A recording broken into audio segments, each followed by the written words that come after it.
Hello everyone, this is professor MH और आज के इस वीडियो में we will discuss lecture number 4 twelfth HSC for February 2025। Subject is book keeping and accountancy. Chapter is final account of partnership firm. Format explanation हम लोग देख रहे थे और आज हम लोग देखेंगे इस वीडियो में बैलेंस शीट का फॉर्मेट एक्सप्लेनेशन। सबसे पहले this is the fourth lecture. Already 3 lecture upload हो चुके हैं, लिंक डिस्क्रिप्शन में। फर्स्ट लेक्चर में हम लोग ने इंट्रोडक्शन देखा था, जो आपके पूरे ऑब्जेक्टिव और जो भी 1 लाइन के आंसर्स है वो सब कवर कर दिए थे। फिर हम लोग ने ट्रेडिंग का इन्फॉर्मेशन देखा था, ट्रेडिंग का फॉर्मेट देखा था, ट्रेडिंग अकाउंट का।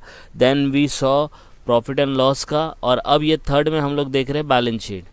तो बैलेंस शीट का फॉर्मेट कैसे होगा वो हम लोग इस वीडियो में देखेंगे और ट्राई करेंगे इसको याद रखने का, जिससे हमारा ये तीनों फॉर्मेट जब कंप्लीट हो जाएगा तो हम इसके प्रैक्टिकल क्वेश्चन कर सकते हैं। तो let's start with the format explanation of balance sheet. सबसे पहला हम लोग ने ट्रेडिंग देख लिया, दूसरा हम लोग ने प्रॉफिट एंड लॉस, थर्ड हम लोग का अब चलेगा बैलेंस शीट।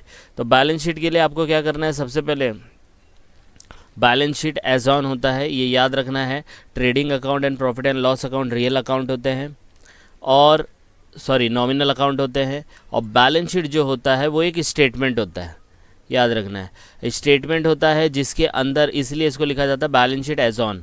और जो trading and profit and loss होता है उसमें होता है फॉर द ईयर एंडेड।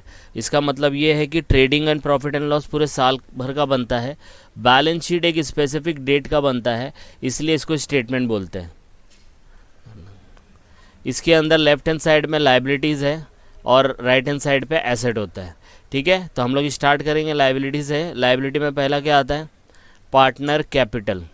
अब कैपिटल आएगा, जैसे एग्जांपल के तौर पे 1 A B C पार्टनर है, तो इनके नीचे 3-3 लाइन आपको छोड़ना है। मैंने यहाँ नहीं छोड़ा है क्योंकि पूरा एक साथ विजिबल नहीं होगा। 3-3 लाइन छोड़ना है बिकॉज ऑफ द एडजस्टमेंट। लेकिन हम लोग ये भी देखेंगे कि कैपिटल अकाउंट कैसे बनता है, करंट अकाउंट कैसे बनता है, प्रैक्टिकल में देखेंगे। लेकिन आपको नहीं बनाना है, एग्ज़ाम में बोला है तो बनाना पड़ेगा। नहीं बनाना है, अगर नहीं दिया है और नहीं बनाना है तो आपको क्या करना है, हर पार्टनर के नाम के आगे 3-3 लाइन छोड़नी है, 3-3 लाइन छोड़नी है। और जो भी एडजस्टमेंट होगा नेट प्रॉफिट का, इंटरेस्ट का, जो भी होगा इसमें एडलेस करना है कैपिटल अकाउंट में। ठीक है, उसी के नीचे करंट अकाउंट होता है। ये लायबिलिटी याद रखना हमेशा क्रेडिट होता है और एसेट जो हमेशा होता है डेबिट रहता है। मतलब इसका प्रॉपर्टी है, liability is credit, asset is debit. ठीक है, इसलिए यहाँ पे करंट अकाउंट। तो कैपिटल के साथ आपने मेरा फर्स्ट वीडियो देखा होगा तो उसमें बताया गया था 2 मेथड होते हैं, एक फिक्स कैपिटल मेथड होता है, एक फ्लक्चुएटिंग कैपिटल मेथड होता है। तो अगर फिक्स कैपिटल मेथड है तो कैपिटल का अमाउंट सेम रहेगा और करंट अकाउंट में बैलेंस आएगा। अगर करंट अकाउंट का बैलेंस क्रेडिट है तो लायबिलिटी में लिखने का, और करंट अकाउंट का बैलेंस डेबिट है तो एसेट में लिखने का, वो नीचे आएगा। तो यहाँ पे याद रखना है कैपिटल और करंट। फिर हम लोग को ये कुछ रिजर्व पार्ट, इसलिए मैं देखो मैंने अलग कलर कर दिया है। रिजर्व्स एंड सरप्लस है तो general reserve, profit and loss, reserve fund.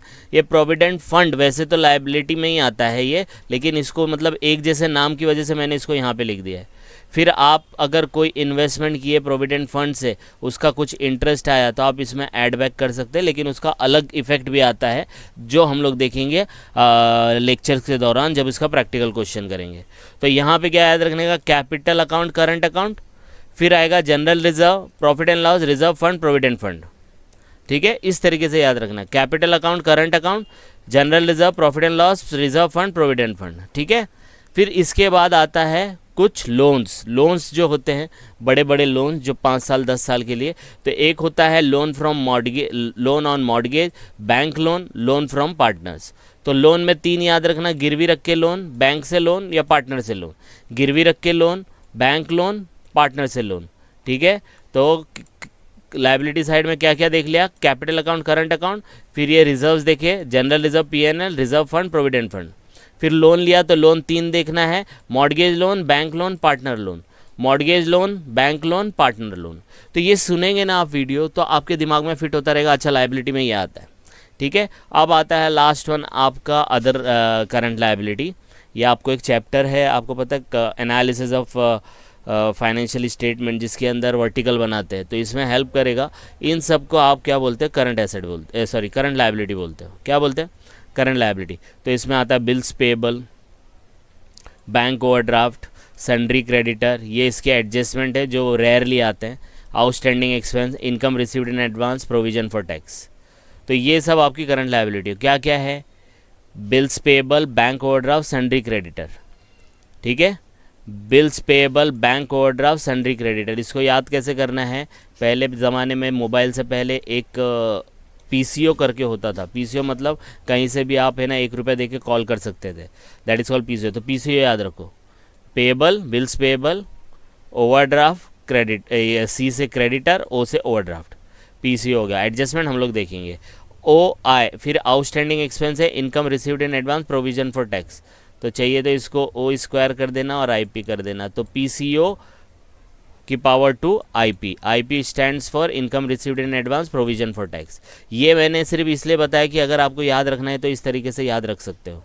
ठीक है, तो क्या क्या देखा लायबिलिटी में, कैपिटल अकाउंट, करंट अकाउंट, फिर जितने भी रिजर्व्स है, रिजर्व्स आएंगे general reserve, profit and loss, reserve fund, provident fund. फिर लोन आएगा, लोन आएगा 3 टाइप का, mortgage, bank loan, partner loan. Mortgage, bank loan, partner loan. फिर आएगा बिल्स पेएबल, तो इसमें याद रखने का पेएबल पीसीओ याद रखने का, bills payable, sundry creditor, overdraft, इसका स्क्वायर याद रखने का, आउटस्टैंडिंग एक्सपेंसेस, फिर IP, income received in advance, provision for tax.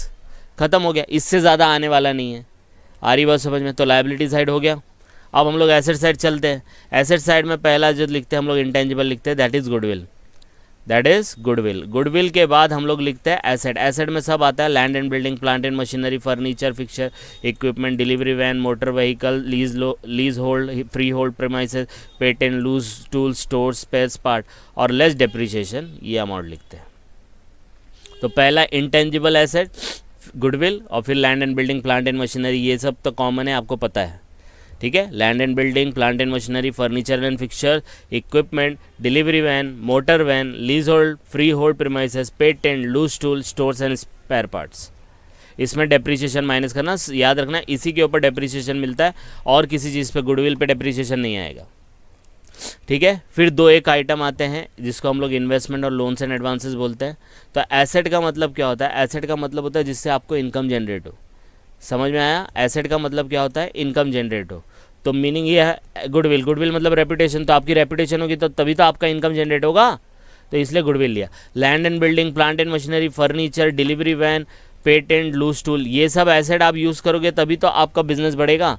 तो ये एसेट जो होता है जिससे आपको फ्यूचर में इनकम आए। ठीक है, फिर आपका दूसरा इन्वेस्टमेंट, इन्वेस्टमेंट करोगे तो इनकम आएगा ना, दूसरे को लोन्स एंड एडवांस दिया तो इंटरेस्ट मिलेगा। तो investment and loans and advances लिखने का। अब बोल देंगे सर ये लोन्स एंड एडवांसेस, ये लोन से कैसे डिफरेंस है? ये आपने लोन लिया बैंक से, ये आपने लोन दिया दूसरे को। समझ में आया? तो ये डिफरेंस है दोनों में। और लास्ट पार्ट आपका जो है करंट एसेट है, यहाँ पे इसको बोलते थे हम लोग करंट लायबिलिटी, इसको पार्ट को बोलते हैं जो ग्रीन में है करंट एसेट्स। इसके अंदर देखो ये क्रेडिट बैलेंस है ना, यहाँ क्रेडिट है, अगर डेबिट है तो ये वाला आएगा, देखो partner current account debit balance. यहाँ पे आपका फेवरेट है, देखो क्लोजिंग स्टॉक है, सन्ड्री डेटर, इसका कुछ एडजस्टमेंट रहेगा तो वो करने का, ये बहुत इंपॉर्टेंट है। ये आता ही आता है सन्ड्री डेटर का, ऐसा आएगा नहीं, ऐसा मतलब आए नहीं, ऐसा हो नहीं सकता। फिर bills receivable, cash in hand, cash at bank. तो asset side is very simple, पहले गुडविल लेने का, इंटेंजिबल एसेट बोलते हैं, गुडविल इज इंटेंजिबल एसेट, याद रखना, ये ऑब्जेक्टिव में भी पूछता है। फिर दूसरा सब फिक्स्ड एसेट होंगे, लैंड एंड बिल्डिंग, जो 1 साल से ज़्यादा यूज़ करें उसको लिखने का। तो land and building, plant and machinery, furniture, उसमें से डेप्रिसिएशन माइनस करो। फिर और कहीं से इनकम आ सकता है तो इन्वेस्टमेंट या लोन एंड एडवांसेस दिया। यहाँ से इनकम कैसे आ सकता है? क्लोजिंग स्टॉक मतलब आपके पास माल पड़ा है गोडाउन में तो बेच के आ सकता है। सन्ड्री डेटर मतलब कस्टमर को उधार पे माल दिया तो उससे पैसा आ सकता है। फिर बिल्स रिसीवेबल, या बैंक से आपने लेन देन किया है बिल्स का, ठीक है, जो पैसे देने से इनकार करे तो हम लोग ने बिल ऑफ एक्सचेंज ड्रॉन किया है तो उसको बोलते हैं बिल्स रिसीवेबल, वहाँ से ही पैसा आएगा। कैश इन हैंड, आपके जेब में जो पड़ा है, कैश एट बैंक, जो आपके बैंक में पड़ा है। तो बस इतना ही है। इतना फॉर्मेट अगर आपने याद कर लिया तो ये this is the balance sheet. Trading और पीएनएल ऑलरेडी वीडियो में अपलोडेड है, वो लिंक उसका डिस्क्रिप्शन में है, वहाँ जाके आप देख सकते हो। एक बार आपने ये देखा ना, तो अब जो प्रैक्टिकल क्वेश्चन करेंगे, वो क्वेश्चन जो मैं कराऊंगा वो पूरे 10 साल का एक क्वेश्चन बनाया हम लोग ने, तो उसको कैसे सॉल्व करना है that we will see in the next video. तो यहाँ पे हम लोग का फॉर्मेट एक्सप्लेनेशन राइट हो गया। आप इसको गो थ्रू कर लो, कुछ डाउट आएगा तो कमेंट करके बता सकते हैं, ठीक है। तो जस्ट गो थ्रू इट, कुछ डाउट आएगा please comment, please like and subscribe for more videos. Thank you.